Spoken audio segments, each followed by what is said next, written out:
Hello everybody, my name's Mandy Muir. I'm a clinical nurse specialist at South Tyneside Hospital, and today I'm going to present to you a presentation on pain management and pain assessment. Pain affects us all, whether we're young, old, rich or poor, and has many causes, for example cancer, injury, infection, surgery, and people's experience pain in many different ways. Pain is often a hidden problem and is often poorly treated. We do not always recognise that a person is in pain. There's also many barriers to the treatment of pain, for example, people's attitudes, lack of health workers and lack of medicine. Pain can often be improved with a very simple treatment and technique. Within essential pain management, we use the RAT acronym. The letters RAT can be used to help us manage pain. R for recognise, A for assess and T to treat. In many ways, using RAT to manage pain is like using ABC to manage a trauma patient. I will go into more detail into the different sections of this acronym during the presentation. Using the RAT approach, the presentation will cover the following: recognise pain, a variety of definitions of pain and the different types of pain, assessment of pain, taking a pain history, using tools to support your assessment, the severity of pain and upon the impact of pain that your patients can experience. Looking at different treatments of pain, which will include both drug and non-drug options. What is pain? Pain experience can be different for everybody. However, there is a few definitions, and the International Association of the Study of Pain defines pain in the following way. Pain is an unpleasant sensory and emotional experience associated with actual or potential tissue damage, or described in terms of such damage. This definition is quite complicated, but some important points can be made. Pain is unpleasant and therefore people do not like having pain. Pain can influence a person's feelings, thoughts and emotions.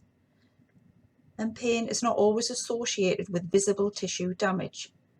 In other words, a patient may experience pain even if we cannot see the obvious cause for it. Another simpler definition of pain is what the patient says it is. Here is a very simplistic diagram of the pain pathway and the physiology of pain, which incorporates 4 steps, which includes the periphery, the spinal cord, the brain and modulation. I will now look at each step individually. Starting off at the periphery, pain receptors, known as nociceptors, are activated by intense thermal heat or cold, mechanical or chemical stimuli. So on this diagram, we've got injury to the finger. This results in activation of pain nerves called A and C fibres. Tissue injury causes release of chemicals, the inflammatory soup, which incorporates hydrogen ions, prostaglandins and substance P. The chemicals increase and amplify the pain signal, and this process is called peripheral sensitization. The pain signal travels along the A and C fibres through the dorsal root to the dorsal horn of the spinal cord. The spinal cord, the dorsal horn of the spinal cord, is the first relay station, and this is a vital area for 2 main reasons. The A and C fibres connect the synapse with the second order pain nerves. There is input from other peripheral and spinal cord nerves that can modulate the pain signal. The second order pain crosses to the other side of the spinal cord and travels up the splenothalamic tract to the thalamus at the base of the brain. The thalamus is a second relay station. There are many connections within this part of the brain: the sensory cortex, the limbic system and the brain stem. The sensory cortex is the main area responsible for us being aware of pain, our pain perception. The limbic system is also responsible for many of our emotions we feel when we experience pain, for example, anxiety and fear. The brainstem plays an important role in reflex response to pain and coordination of the pain modulation. Pain signals can be changed, modulated in the spinal cord or the brain. In the dorsal horn of the spinal cord, peripheral pain nerves or spinal cord nerves can be either increase, excite or reduce, inhibit pain. The The major descending inhibitory pathway travels from the brainstem down the spinal cord to the dorsal horn, where it inhibits pain signals from the periphery.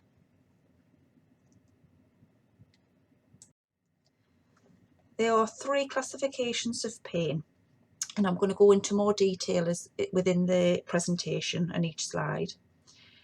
You have acute pain versus chronic pain, and I'm going to discuss acute pain with you now. There's cancer pain versus non-cancer pain, and nociceptive pain versus neuropathic pain.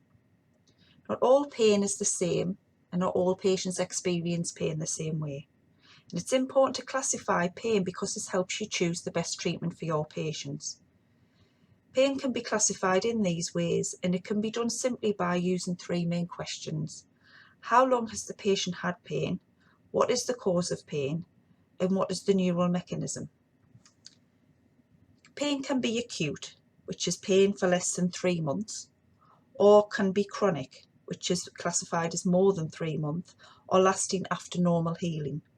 And sometimes a patient with chronic pain may experience additional acute pain, which is classified as acute on chronic. There is evidence that poorly treated acute pain is most likely to become chronic pain. So some examples of acute pain: it's usually abdominal pain or a fractured bone.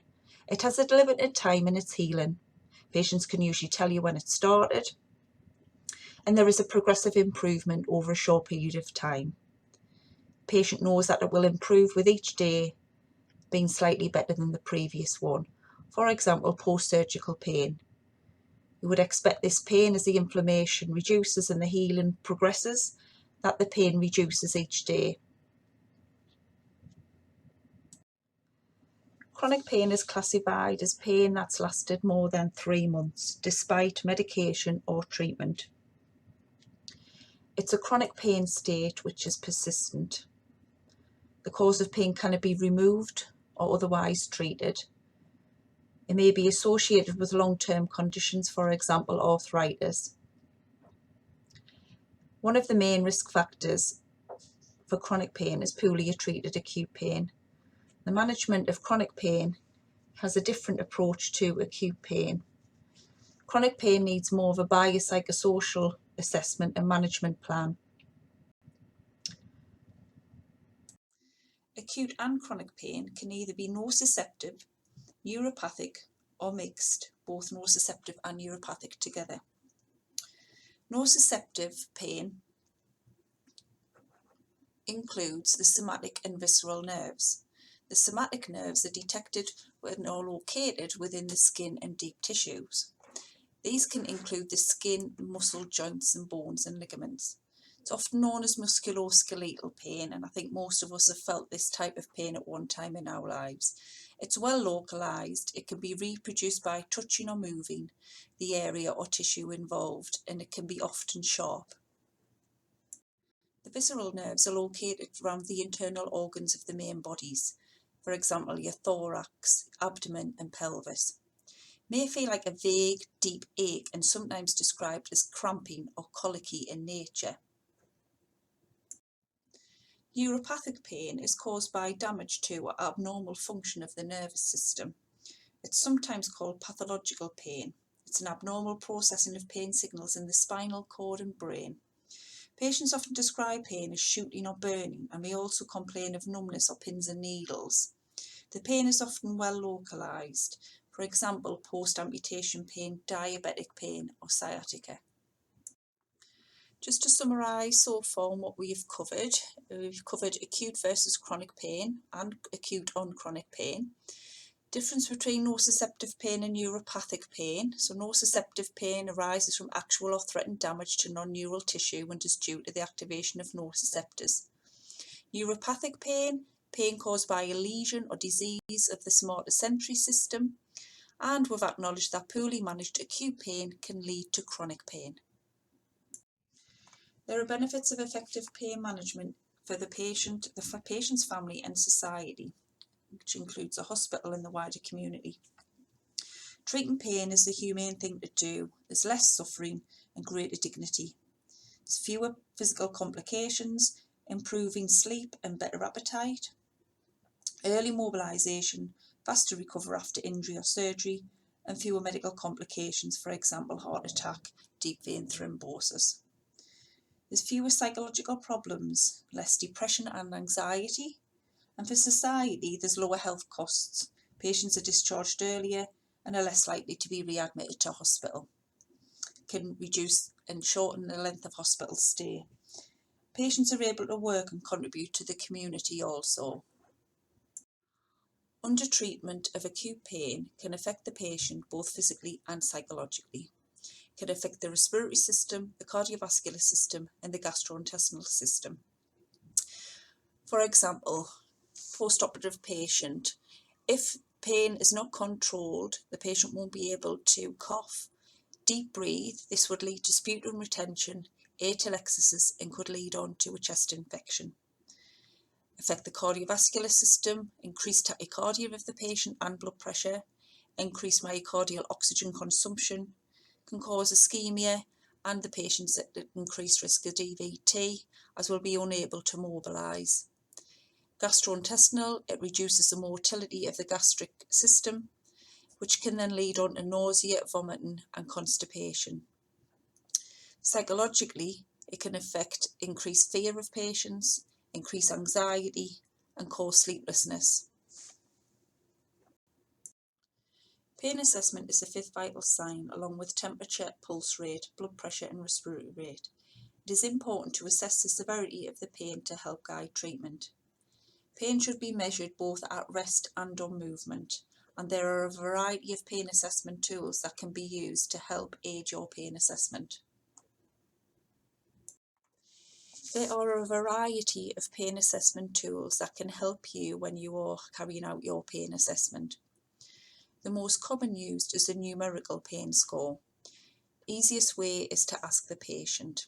If they can verbalise their pain score, a numerical pain score can be used. Pain score is assessed on a scale of 0 to 10, 0 being no pain and 10 worst pain that they have experienced.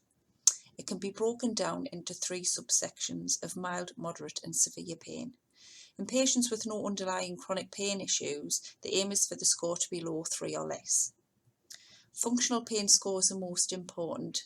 As mentioned earlier, pain should be monitored at rest and on movement, so functionally we need to monitor the pain score when patients are moving.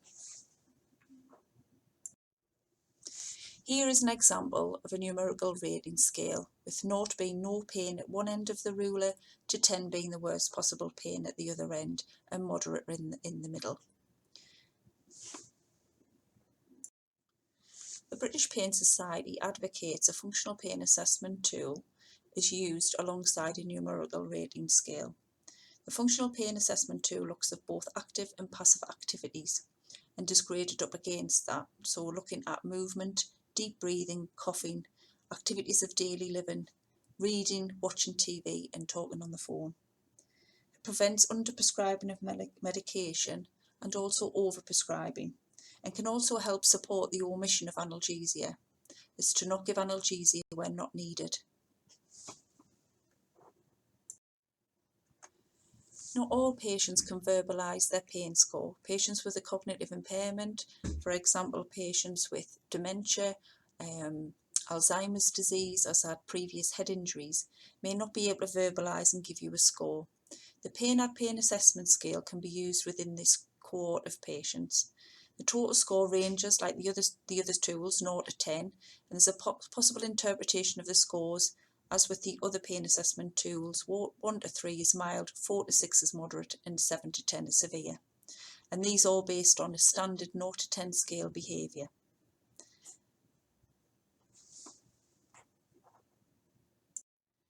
Faces pain scale is often used within paediatrics, and the child can point at the face that is best suitable to their level of pain. Nursing staff can explain to the patient and to the parent what each face describes, and the patient can point to the one that best suits their pain level. Critical Care Observation Tool, which is CPOT for a short acronym, is used within the intensive care unit, and this can be used for patients who are ventilated and again cannot verbalise their pain. Each description is given a pain score and treatment is given according to which score the patient scores. Just to summarise pain assessment and pain assessment tools, different tools can be used for different patient groups. Not all, one size doesn't fit all. Understand the aim of assessing and treating the pain, and a reduction of pain score to be 3 or less, and that's within patients who haven't got a chronic pain background, as this will not be achievable. Treatment can be divided into non-drug treatment and drug treatment. Both types of treatment are important. Many factors may be contributing to an individual patient's pain, so there is no set list of treatments. The exact treatment will depend on the individual patient, the type of injury or disease, the type of pain, and other factors contributing to the pain. For nociceptive pain, the WHO analgesic ladder is helpful for mild to moderate pain, as you can see in this diagram.